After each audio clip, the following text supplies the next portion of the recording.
Hello friends, welcome to my YouTube channel. आज हम करेंगे आपकी क्लास 9 की जो न्यू एनसीईआरटी की बुक है उसका चैप्टर नंबर जो 1 है नंबर सिस्टम्स, उसका इंट्रोडक्शन वीडियो। नंबर सिस्टम्स में हम अलग अलग टाइप्स के नंबर्स के बारे में पढ़ेंगे, अलग अलग टाइप्स के नंबर्स के बारे में पढ़ेंगे। इसमें हम मेनली पढ़ेंगे रियल नंबर्स के बारे में। रियल नंबर्स के अंदर टू नंबर्स आते हैं, टू टाइप्स के नंबर्स, एक रैशनल नंबर्स, एक इरेशनल नंबर्स। तो सबसे पहले हम देखते हैं रैशनल नंबर्स क्या होते हैं। रियल नंबर के अंदर आते हैं ये रैशनल और इरेशनल, टू टाइप्स के नंबर्स। तो रैशनल नंबर्स क्या होते हैं, सबसे पहले हम देखेंगे रैशनल नंबर्स। रैशनल नंबर्स वो नंबर्स होते हैं जो राइट किए जा सकते हैं पी बाई क्यू की फॉर्म में, right in P by Q form, right in P by Q form, जो पी बाई क्यू की फॉर्म में राइट किए जा सकते हैं वो होते हैं रैशनल नंबर हमारे। और यहाँ पे जो पी और क्यू होते हैं, पी एंड क्यू क्या होंगे, पी एंड क्यू हो गए इंटीजर्स, कोई भी इंटीजर्स हो सकते हैं। पी एंड क्यू हमारे पास कोई भी इंटीजर्स हो सकते हैं। और जो इसमें क्यू होगा वो नॉट इक्वल टू 0 होगा। क्यू नॉट इक्वल टू 0 क्यों होगा, क्योंकि क्यू मान लो हमारा 0 हो गया, क्यू हमारा 0 हो गया और पी मान लो हमारा 5 है। पी अगर हमारा 5 है तो 5 बाई में 0, किसी भी नंबर को अगर हम 0 से डिवाइड करते हैं, अगर किसी भी नंबर को हम 0 से डिवाइड करते हैं तो वो हमारा क्या हो जाता है, नॉट डिफाइन, तो वो हमारा नोटिफाई हो जाता है। इसलिए हम क्यू नॉट इक्वल टू 0, ये इसकी कंडीशन होती है कि क्यू क्या रहेगा, नॉट इक्वल टू 0 रहेगा, क्योंकि क्यू अगर 0 हो गया तो नंबर नोटिफाई हो जाएगा, नंबर क्या हो जाएगा, नोटिफाई हो जाएगा। और इसमें एक और कंडीशन होती है कि जो इंटीजर्स होती है ना, पी एंड क्यू, हमारे जो पी एंड क्यू होंगे वो को प्राइम होंगे। को प्राइम का मतलब क्या है, यहाँ पे पी एंड क्यू आर को प्राइम। को प्राइम का मतलब क्या है कि पी और क्यू है ना, जो उनमें 1 के अलावा कोई भी कॉमन फैक्टर नहीं होगा। पी एंड क्यू में no common factor other than 1 के अलावा कोई भी कॉमन फैक्टर नहीं होगा। यानी कि पी बाई क्यू का अगर मैं आपको एक नंबर लिख के दिखाऊं तो 3/8, जैसे कि 3/8 में क्या है, अब 3 और 8 क्या है, इंटीजर्स है। 3 और 8 क्या है, इंटीजर्स। और इनमें 1 के अलावा और कोई भी कॉमन फैक्टर नहीं है, 1 के अलावा और कोई भी कॉमन फैक्टर नहीं है इनमें। 3 और 8 में 1 के अलावा और कोई भी कॉमन फैक्टर नहीं है, और पी और क्यू क्या है, इंटीजर्स है। तो ये होगा एक रैशनल नंबर, 3/8 होगा एक रैशनल नंबर। और क्या हो सकता है, जैसे कि 5/8, 7/8, इनमें 5/8 में भी 5 और 8 में क्या नहीं है, कोई भी कॉमन फैक्टर नहीं है 1 के अलावा, और 7 और 8 में भी कोई भी कॉमन फैक्टर नहीं है 1 के अलावा। तो ये तीनों क्या है, रैशनल नंबर है। अब रैशनल नंबर में और भी बहुत सारे नंबर इंक्लूड होते हैं, जैसे कि फ्रैक्शंस तो आप समझते ही हैं, न्यूमरेटर और डिनोमिनेटर, जो भी मैंने फॉर्म लिख के दिखाई है फ्रैक्शंस की फॉर्म है एक तरह से। ऊपर वाले को हम बोलते हैं न्यूमरेटर, नीचे वाले को बोलते हैं डिनोमिनेटर। ये पी बाई क्यू की जो फॉर्म है, ये फ्रैक्शन की फॉर्म है एक तरह से। पी अपॉन क्यू जो ये फॉर्म है, 3/8 एक फ्रैक्शन ही है ना, 3/8 एक फ्रैक्शन ही है, तो फ्रैक्शन नंबर हो गए इसमें। और नेचुरल नंबर्स जो होते हैं सारे वो भी रैशनल नंबर की कैटेगरी में आते हैं। अब नेचुरल नंबर्स कैसे रैशनल नंबर होते हैं, नेचुरल नंबर कौन से होते हैं, नेचुरल नंबर वो नंबर होते हैं हमारे काउंटिंग नंबर्स। नेचुरल नंबर क्या होते हैं, हमारे काउंटिंग नंबर्स। नेचुरल नंबर क्या होते हैं, काउंटिंग नंबर्स। और काउंटिंग कहाँ से स्टार्ट होती है, 1 से, 1 2 3 4 सो ऑन इनफाइनाइट तक हमारी चलती रहती है। 1 अब कैसे रैशनल नंबर है, 1 के नीचे अगर 1 लगा दूं तो कोई फर्क पड़ेगा, 1 के नीचे अगर मैं 1 अपॉन 1 लिख दूं 1 को तो कोई फर्क पड़ेगा। और ऐसे ही अगर मैं 4 को 4 अपॉन 1 लिख दूं तो कोई फर्क पड़ेगा, नहीं कोई फर्क नहीं पड़ेगा, ये 4 ही रहेगा फिर भी। अगर मैं इसको 4 अपॉन 1 लिख दूं तो भी ये 4 ही रहेगा, और 1 को 1 अपॉन 1 लिख दूं तो भी ये 1 ही रहेगा। तो इससे कोई फर्क नहीं पड़ता नेचुरल नंबर के नीचे 1 लगाने से। तो हम 1 लगा के इसको पी बाई क्यू की फॉर्म का कर देते हैं, और इसलिए नेचुरल नंबर्स भी क्या होते हैं, हमारे रैशनल नंबर्स में ही इंक्लूड होते हैं। अब आगे आते हैं होल नंबर्स। होल नंबर्स क्या होते हैं, अगर हमारे नेचुरल नंबर्स यानी कि हमारी जो काउंटिंग नंबर्स है उसमें 0 और मिला दिया जाए तो हमारे क्या बन जाते हैं, होल नंबर्स बन जाते हैं। 0 से शुरू होते हैं whole numbers, 0 1 2 3 4 and so on infinite तक चलते रहते हैं। अगर इनमें भी अब मैं 0 के नीचे 1 लगा दूं तो कोई फर्क पड़ेगा नहीं, वो 0 ही रहेगा। अगर 0 के बाद में 1 लगा दूं, 0 के बाद में अगर मैं कुछ भी लगा दूं 1 2 3 4 5 तो वो 0 ही रहेगा। इसलिए इसको मैं पी बाई क्यू की फॉर्म में लिख सकती हूं, पी बाई क्यू की फॉर्म में लिख सकती हूं। तो इसलिए होल नंबर भी सारे क्या होते हैं, रैशनल नंबर्स। अब आते हैं इंटीजर्स की। इंटीजर्स कौन से नंबर्स होते हैं, इंटीजर्स वो नंबर्स होते हैं, इंटीजर में आते हैं तो 0 और एक सारे पॉजिटिव नंबर, सारे पॉजिटिव नंबर और सारे नेगेटिव नंबर, साथ में क्या भी आ जाते हैं, नेगेटिव नंबर्स भी आ जाते हैं इंटीजर में। अब 0 है, 0 के नीचे 1 लगा दूं भी बताएगा, कोई फर्क नहीं पड़ता। तो इसलिए ये भी एक रैशनल नंबर हो गया, 0 भी एक रैशनल नंबर है। और नेगेटिव नंबर सारे कैसे रैशनल नंबर है, नेगेटिव इंटीजर्स है जो हमारी, वो कैसे रैशनल नंबर है, वो ऐसे रैशनल नंबर है। देखो अगर मैं -5 के नीचे, मान लो -5 है मेरे पास, उसके नीचे 1 लगा दूं तो कोई फर्क पड़ेगा नहीं, कोई फर्क नहीं पड़ेगा, ये रहेगा तो -5 ही ना। क्योंकि किसी भी नंबर को हम जब 1 से डिवाइड करते हैं, किसी भी नंबर को 1 से डिवाइड करते हैं तो वो नंबर सेम ही रहता है ना, रिटर्न में वही नंबर आता है। तो इसलिए किसी के नीचे 1 लगाने से कोई फर्क नहीं पड़ता, इसलिए मैं किसी भी नेगेटिव इंटीजर के नीचे 1 लगाऊंगी तो कोई फर्क नहीं पड़ेगा। और यहाँ से ये पी बाई क्यू की फॉर्म में हो गया, पी बाई क्यू की फॉर्म में हो गया ये। तो पी बाई क्यू की फॉर्म में हो गया तो इट मींस ये भी हमारे रैशनल नंबर की कैटेगरी में से आते हैं। इंटीजर्स भी हमारे रैशनल नंबर की कैटेगरी में आते हैं। तो आपको समझ आया रैशनल नंबर क्या होते हैं, रैशनल नंबर वो नंबर होते हैं जो पी बाई क्यू की फॉर्म में लिखे जा सकते हैं। और रैशनल नंबर में कौन कौन से नंबर इंक्लूड होते हैं, fractions, natural number, whole number, integers. तो अब ये तो देख लिया हमने कि rational number P by Q की फॉर्म में होते हैं, और उसमें fractions, natural number, whole number, integers ये नंबर इंक्लूड होते हैं। इसके अलावा भी 2 कैटेगरी के नंबर है जो रैशनल नंबर में इंक्लूड होते हैं। वो क्या है, वो कैटेगरीज मैं आपको अब बताऊंगी। A number whose decimal expansion terminating. अब ये डेसिमल एक्सपेंशन टर्मिनेटिंग क्या टर्म है, a number whose decimal expansion terminating, एक ऐसा नंबर जिसकी डेसिमल एक्सपेंशन टर्मिनेटिंग है, वो नंबर भी क्या होगा, रैशनल नंबर होगा। और a number whose decimal expansion non terminating repeating, एक ऐसा नंबर भी जिसकी डेसिमल एक्सपेंशन नॉन टर्मिनेटिंग है और रिपीटिंग है, वो नंबर भी क्या होगा, रैशनल नंबर में आएगा। अभी के लिए आप इतना ध्यान रख लो कि ये 2 कैटेगरीज के नंबर भी रैशनल नंबर में आएंगे जिनकी डेसिमल एक्सपेंशन टर्मिनेटिंग होती है और decimal expansion non terminating repeating होती है। अब ये टर्म क्या है, डेसिमल एक्सपेंशन टर्मिनेटिंग और decimal expansion non terminating repeating, ये आगे मैं टाइप्स में बताऊंगी इसके।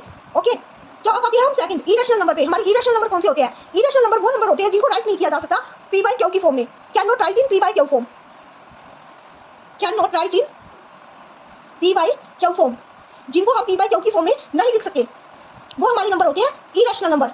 इरेशनल नंबर्स में अब हमारे कौन कौन से नंबर आ जाते हैं? इरेशनल नंबर्स में हमारे वो नंबर आ जाते हैं जैसे कि हमारा √2, रूट वाले नंबर, स्क्वायर रूट वाले नंबर्स आ जाते हैं हमारे स्क्वायर रूट,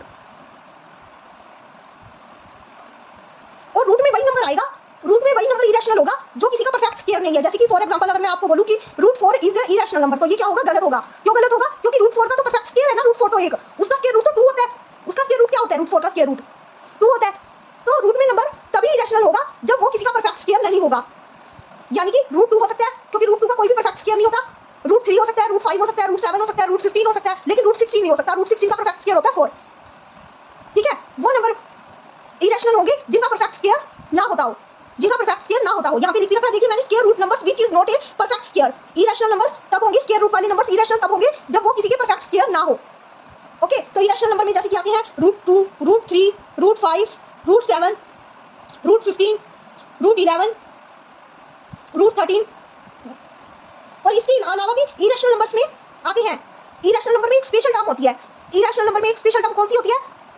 कि a number whose decimal expansion is non terminating non repeating. एक ऐसा नंबर जिसकी डेसिमल एक्सपेंशन नॉन टर्मिनेटिंग हो और नॉन रिपीटिंग हो। एक ऐसा नंबर भी आता है इरेशनल नंबर में जिसकी डेसिमल एक्सपेंशन नॉन टर्मिनेटिंग हो और नॉन रिपीटिंग हो। तो यहाँ पे decimal expansion non terminating non repeating का क्या मतलब है? ये अब मैं आपको टाइप्स ऑफ डेसिमल एक्सपेंशन पढ़ाऊंगी, उसमें बताऊंगी। अभी के लिए आप इतना याद रख लीजिए कि एक ऐसा नंबर भी इरेशनल नंबर होगा जिसकी डेसिमल एक्सपेंशन नॉन टर्मिनेटिंग और नॉन रिपीटिंग है। अब हमारा आता है √2। √2 तो मैंने आपको बता दिया इरेशनल नंबर है। पाई भी हमारा एक इरेशनल नंबर है। आप बोलोगे पाई कैसे इरेशनल नंबर है? क्योंकि पाई की वैल्यू तो 22.7 होती है। नहीं, पाई की वैल्यू 22.7 नहीं है। पाई की वैल्यू 22.7 तो हम लेते हैं सिर्फ अपने सम को इजी बनाने के लिए, अपने क्वेश्चन को इजी बनाने के लिए हमने 22/7 पाई की वैल्यू दी हुई है, लेकिन एक्चुअली में पाई की वैल्यू बहुत बड़ी है।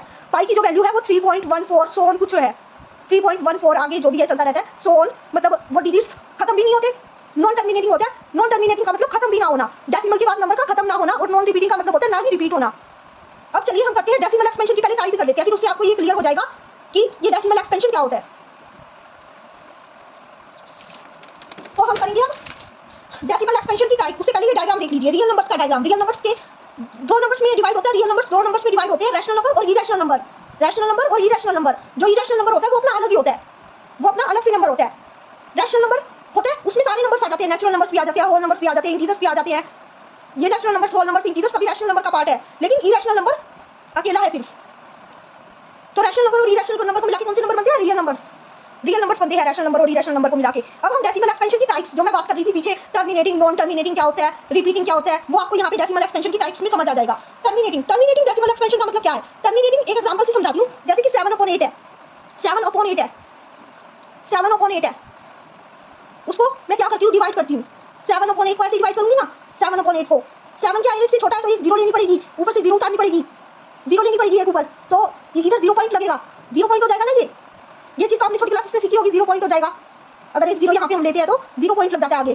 अब इसमें किस पे जाएगा? 8 जाके 8 जाके जाएगा, 8 64, फिर रिमाइंडर कितना बचेगा? 10 में से 4 गए 6, और 6 में से 6 गए 0, 6 रिमाइंडर बचेगा हमारा। फिर एक जीरो और लेनी पड़ेगी हमें, एक जीरो और उतारेंगे, 8 7 क्या आएगा? 56, 8 7 56, फिर 4, 10 में से 6 गए 4, 5 में से 5 गए 0, 4 रिमाइंडर बचा, 4 रिमाइंडर बचा तो उसके बाद एक जीरो और लेनी पड़ेगी, और फिर आ जाएगा 40, 8 5 40, 8 5 40।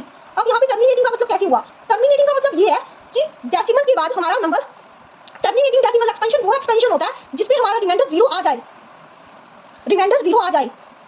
टर्मिनेटिंग डेसिमल एक्सपेंशन वो नंबर होता है जिसमें हमारा रिमाइंडर क्या आ जाए? 0 आ जाए। तो आपको टर्मिनेटिंग का मतलब समझ में आया? अभी हम खत्म हो गया वो डेसिमल के बाद, वो 2 या 3 स्टेप्स चलने के बाद खत्म हो गया। ये देखो डेसिमल के बाद हम कितने स्टेप्स चले? 3 स्टेप्स, 3 स्टेप्स चलने के बाद ये खत्म हो गया। कुछ number of limited number of steps चलने के बाद वो क्या हो जाएगा? खत्म हो जाएगा, उसका रिमाइंडर 0 आ जाएगा डेसिमल के बाद। ओके, तो टर्मिनेटिंग का मतलब यही होता है। टर्मिनेटिंग डेसिमल एक्सपेंशन का मतलब कि डेसिमल के बाद कुछ एक लिमिटेड नंबर ऑफ स्टेप चलने के बाद क्या हो जाता है? रिमाइंडर 0 आ जाता है उसका, तो उसे बोलते हैं हम टर्मिनेटिंग डेसिमल एक्सपेंशन। अब आते हैं सेकंड नंबर पे, एक और डेसिमल एक्सपेंशन की टाइप है सेकंड नंबर पे, नॉन टर्मिनेटिंग रिपीटिंग। अब ये क्या है non terminating repeating? Non terminating repeating का मतलब होता है नॉन, टर्मिनेटिंग के आगे नॉन लग गया, यानी कि रिमाइंडर कभी भी 0 नहीं आएगा, 0 नहीं आएगा रिमाइंडर कभी भी। लेकिन इसमें एक चीज होगी, डेसिमल के बाद जो नंबर है ना, डेसिमल के बाद जो हमारा नंबर होगा वो रिपीट होता चला जाएगा, एक ही नंबर रिपीट होता चला जाएगा। जैसे मैं आपको एग्जांपल देती हूँ, 10 को अगर मुझे 3 से डिवाइड करना है, सपोज 10/3 करना है मुझे, 10/3 करना है, तो 10 को 3 से कैसे डिवाइड करूंगी? ऐसे करूंगी ना, 10 बीच में रखूंगी और 3 इधर रखूंगी, तो 3 3 क्या होता है? 9 1। अब ऊपर से क्या लूंगी? 0 उतारूंगी, तो इसलिए यहाँ पे पॉइंट लगेगा। 3 3 क्या होता है? 9 होता है, 1 0, 3 3 क्या होता है? 9, फिर रिमाइंडर 1 बचेगा, 3 3 9, फिर रिमाइंडर 1 बचेगा, फिर एक 0 लूंगी ऊपर से, ऐसे 0 लेती चली जाऊंगी, और क्या बचता जाएगा? रिमाइंडर हमेशा 1 बचता जाएगा। यानी कि जो ये 3 है ना, 3 रिपीट होता जाएगा। 3 हमारा है ना, जो पॉइंट के बाद डेसिमल के बाद 3 है ना, एक अक्षर हमारा 3, वो क्या होता जा रहा है, 3 हमारा रिपीट होता जा रहा है, उसी को कहते हैं नॉन टर्मिनेटिंग रिपीटिंग, यानी कि ये खत्म नहीं हो रहा, डेसिमल के बाद ये खत्म नहीं हो रहा, चलता जा रहा है, बट क्या हो रहा है, एक नंबर रिपीट हो रहा है, कोई एक नंबर रिपीट हो रहा है। और इसको लिखते हैं कैसे, 3.3 और 3 के ऊपर बार लगा देते हैं, जो नंबर रिपीट होता है ना उसके ऊपर बार लगा देते हैं, इसको ऐसे लिखते हैं 3.3 और 3 के ऊपर बार लगा देंगे क्योंकि 3 रिपीट होता चला जा रहा है। ओके, तो नॉन टर्मिनेटिंग रिपीटिंग समझ में आया आपको क्या होता है? नॉन टर्मिनेटिंग रिपीटिंग वो होता है जो टर्मिनेट नहीं होता बट एक नंबर रिपीट होता चला जाता है डेसिमल के बाद। ओके, अब देखते हैं इसकी तीसरी टाइप। ये जो फर्स्ट टाइप और सेकंड टाइप है टर्मिनेटिंग और नॉन टर्मिनेटिंग रिपीटिंग, ये तो आती है रैशनल नंबर्स में। मैंने आपको भी बताया था ना रैशनल नंबर में और कौन-कौन से नंबर आते हैं। एक ऐसा नंबर आता है जिसकी डेसिमल एक्सपेंशन टर्मिनेटिंग हो और एक ऐसा नंबर आता है जिसकी decimal expansion non terminating repeating हो। तो ये वही है टर्मिनेटिंग और नॉन टर्मिनेटिंग रिपीटिंग। तो ये रैशनल नंबर का पार्ट है, ये दोनों डेसिमल एक्सपेंशंस। अब तीसरी डेसिमल एक्सपेंशन आती है नॉन टर्मिनेटिंग नॉन रिपीटिंग, ये है इरेशनल नंबर का पार्ट। ये किसका पार्ट है? इरेशनल नंबर का पार्ट।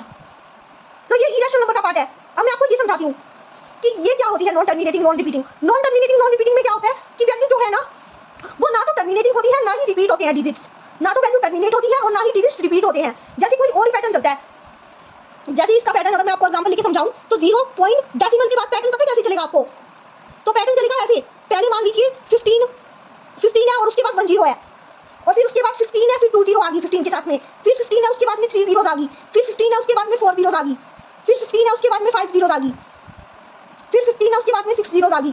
तो ऐसा नंबर, इस टाइप के जो नंबर होते हैं ना वो इरेशनल नंबर्स में आते हैं, इरेशनल नंबर्स में। और ये क्या होते हैं? Non terminating. नॉन टर्मिनेटिंग होते हैं, ये कभी भी खत्म नहीं होती, इनकी डेसिमल एक्सपेंशन आगे की आगे बढ़ती जाती है, आगे की आगे बढ़ती जाती है और नॉन रिपीटिंग होती है। देखो रिपीट भी नहीं हो रही नंबर, एक एग्जैक्ट नंबर तो नहीं रिपीट हो रहा, रिपीट तो हो रहा है 15 रिपीट हो रहा है जैसे कि, पर एक एग्जैक्ट पैटर्न नहीं बन रहा। पहले एक 0 आई, फिर 2 0 आ गई, फिर 3 0 आ गई, फिर 4 0 आ गई, फिर 5 0 आ गई, फिर 6 0 आ गई, एक एग्जैक्ट पैटर्न में रिपीट नहीं हो रहे। तो इसको कहते हैं नॉन टर्मिनेटिंग और नॉन रिपीटिंग।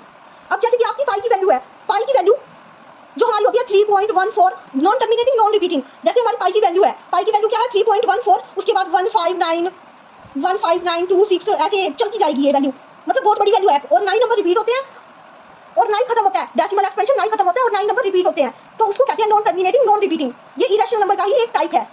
ये डेसिमल एक्सपेंशन किसका टाइप है? Non terminating non repeating irrational number का। और ऊपर वाले जो टर्मिनेटिंग और नॉन टर्मिनेटिंग रिपीटिंग है वो किसके टाइप से है? रैशनल नंबर के। ओके, तो आपको समझ आया टाइप्स ऑफ डेसिमल एक्सपेंशन क्या है? तो टाइप्स ऑफ डेसिमल एक्सपेंशन में ये 3 तरह के टाइप्स होते हैं, मैंने बता दिया आपको। पहले 2 टाइप्स होते हैं वो रैशनल नंबर्स के होते हैं, तीसरा जो टाइप है वो इरेशनल नंबर का होता है। अब चलिए देखते हैं हम नेक्स्ट टॉपिक, हमारा नेक्स्ट टॉपिक क्या है। नेक्स्ट टॉपिक हमारा है इस चैप्टर में operations on real numbers. Operations on real numbers कि रियल नंबर्स पे ऑपरेशन जो हम लगाते हैं, ऑपरेशंस का मतलब एडिशन, सब्ट्रैक्शन, मल्टीप्लिकेशन, डिवीजन जो करते हैं रियल नंबर्स के बीच में, उसमें रियल नंबर 2 टाइप के होते हैं, एक रैशनल, इरेशनल।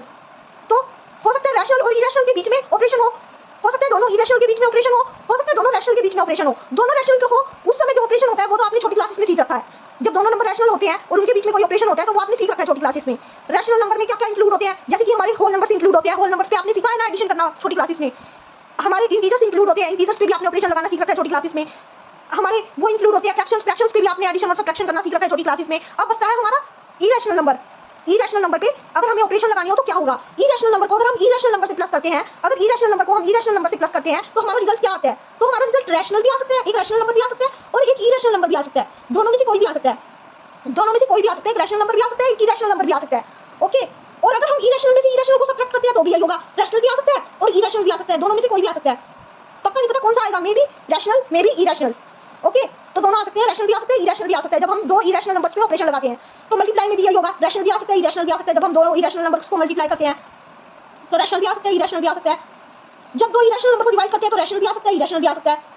अब बात आती है अगर नंबर एक रैशनल हो और एक इरेशनल हो तो क्या आएगा रिजल्ट? अगर नंबर एक रैशनल हो और एक इरेशनल नंबर हो तो रिजल्ट क्या आएगा? अगर हम एक रैशनल नंबर और एक इरेशनल नंबर को प्लस कर रहे हैं, हमारे पास 2 नंबर है जिसमें से एक रैशनल है और एक इरेशनल है, और उन दोनों को हम प्लस कर रहे हैं, माइनस कर रहे हैं, मल्टीप्लाई कर रहे हैं, डिवाइड कर रहे हैं, चाहे कोई भी ऑपरेशन लगाए हम उस पे, प्लस माइनस मल्टीप्लिकेशन डिवीजन, कोई भी ऑपरेशन लगाए तो रिजल्ट हमेशा क्या आएगा? इरेशनल। रिजल्ट हमेशा क्या आएगा? इरेशनल आएगा हमारा रिजल्ट, हमेशा क्या आएगा? इरेशनल नंबर, इरेशनल नंबर आएगा हमारा रिजल्ट। हम उसकी चाहे कोई भी ऑपरेशन करें, irrational number, irrational number. Okay, आया समझ में ऑपरेशन और रियल नंबर पे कि ऑपरेशन कैसे रिजल्ट आता है?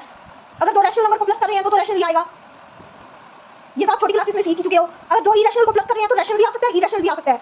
ओके, दोनों में से कोई भी आ सकता है। और अगर आप एक रैशनल और एक इरेशनल ले रहे हो तो हमेशा इरेशनल ही आएगा। ओके, तो अब बात करते हैं आइडेंटिटीज की। ऑपरेशन और रियल नंबर्स पे कुछ आइडेंटिटीज हैं। उसमें फर्स्ट आइडेंटिटी क्या है? Root of A B. अगर इकट्ठा है रूट ऑफ ए बी तो हम उसको डिस्ट्रीब्यूट करके भी लिख सकते हैं, root of A into root of B भी लिख सकते हैं हम उसको। अगर मल्टीप्लाई में इकट्ठा है ए बी और उसके ऊपर क्या है? स्क्वायर रूट है, तो हम उसको अलग अलग भी लिख सकते हैं डिस्ट्रीब्यूट करके, रूट ए इंटू रूट बी भी लिख सकते हैं। अगर ऐसे ही डिवाइड में इकट्ठा है रूट ए बाई बी तो हम उसको भी डिस्ट्रीब्यूट करके लिख सकते हैं, root A by root B हो जाएगा वो। ओके, अब देखते हैं थर्ड आइडेंटिटी। थर्ड आइडेंटिटी क्या है? Root a plus root B, root A minus root B. तो ए प्लस बी, ए माइनस बी की आइडेंटिटी याद है आपको? आपने छोटी क्लासेस में एक आइडेंटिटी पढ़ी थी, a plus B A minus B. A plus B A minus B क्या होता था? A square minus B square, वहीं से ये आया है। तो वहाँ यहाँ पे क्या होगा? Root a plus root A minus root B क्या होगा? ए माइनस बी। यहाँ पे स्क्वायर हो गया, उसी आइडेंटिटी से निकल के आया ये। अगर मैं आपको वही आइडेंटिटी सिखाऊं तो root a plus root b, अगर रूट ए को हम ए मान ले तो root a root b minus root b दोनों का क्या होता है?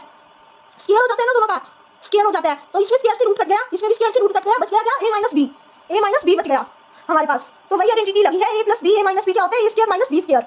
अब अगली आइडेंटिटी देखते हैं। अगली आइडेंटिटी भी इसी आइडेंटिटी पे बेस्ड है, a plus B A minus B A square minus B square पे बेस्ड। ए प्लस रूट बी ए माइनस रूट बी क्या होगा? ए स्क्वायर माइनस बी होगा, ए स्क्वायर माइनस बी होगा। A plus root B A minus root b किसके equal होता है? A square minus b के equal. अब फिफ्थ क्या है identity? Root of a plus root of b root of c plus में रूट ऑफ डी किसके इक्वल होता है? रूट ऑफ ए सी के plus root of a d के plus root of b c के plus root of b d के इसके equal होता है। ओके, अब sixth identity root of a plus root of b का square, root of a plus root of b का square किसके इक्वल होता है? A plus 2 root a b plus b के। ओके, तो ये 6 आइडेंटिटीज है ऑपरेशन ऑन रियल नंबर्स में। तो इन 6 आइडेंटिटीज को आपको ध्यान रखना है। ओके, अब आगे नेक्स्ट टॉपिक आता है हमारा rationalise the denominator. Rationalise the denominator, अब ये क्या टर्म है? Rationalise the denominator.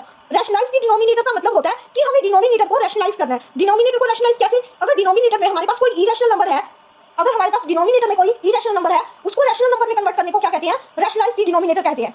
तो रैशनलाइज द डिनोमिनेटर क्या टर्म है, ये आपको समझ में आया? रैशनलाइज द डिनोमिनेटर एक टर्म है जिसमें हम डिनोमिनेटर में अगर कोई इरेशनल नंबर दे रखा हो हमें, तो उसको हम रैशनल में कन्वर्ट करने का काम करते हैं। तो रैशनल में कन्वर्ट कैसे किया जा सकता है उसका वे भी समझ लेते हैं। रैशनल में कन्वर्ट कैसे किया जा सकता है?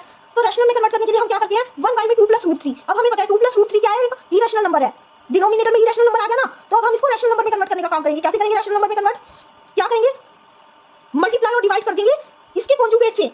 कॉन्जुगेट का मतलब क्या होता है?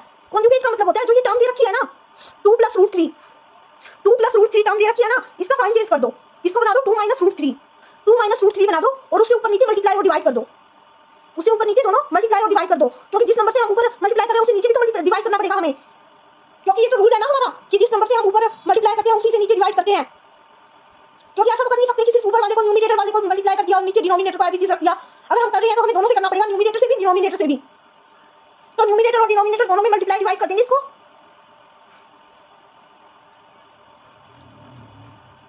तो क्या आ जाएगा हमारे पास? रैशनलाइज्ड डिनोमिनेटर कर देते हैं 2 माइनस रूट 3, ऊपर तो बन जाएगा 2 माइनस रूट 3 क्योंकि इसके इनटू में क्या है 1, और नीचे क्या बन जाएगा? नीचे देखो अभी एक आइडेंटिटी करके आए हैं हम पीछे, a plus root B A minus root B A plus root B A minus root B. इसकी आइडेंटिटी क्या होती है? a प्लस रूट बी और a माइनस रूट बी की आइडेंटिटी क्या होती है? a स्क्वायर माइनस बी, यानी कि 2 को हम स्क्वायर करेंगे, माइनस b को हम माइनस b लिखेंगे, b हमारा क्या है 3 को हम एज इट इज लिखेंगे। तो ये क्या आ जाएगा? 2 माइनस रूट 3 डिवाइड बाय में 2 का स्क्वायर क्या होता है 4 माइनस 3, तो 2 माइनस रूट 3 डिवाइड बाय में 1, 2 माइनस रूट 3 डिवाइड बाय में 1, तो ये बन गया ना रैशनल नंबर। अब नीचे डिनोमिनेटर में रैशनल नंबर है 1, तो रैशनल नंबर ही होता है, तो बन गया रैशनल नंबर। और इसका आंसर क्या आ गया? 2 माइनस रूट 3, क्योंकि 1 से डिवाइड करेंगे तो वही आंसर आएगा 2 माइनस रूट 3 इसका आंसर आ गया। और हमने रैशनलाइज कर दिया डिनोमिनेटर को, रैशनलाइज कर दिया हमने। हमें डिनोमिनेटर को रैशनलाइज करने में क्या करना था?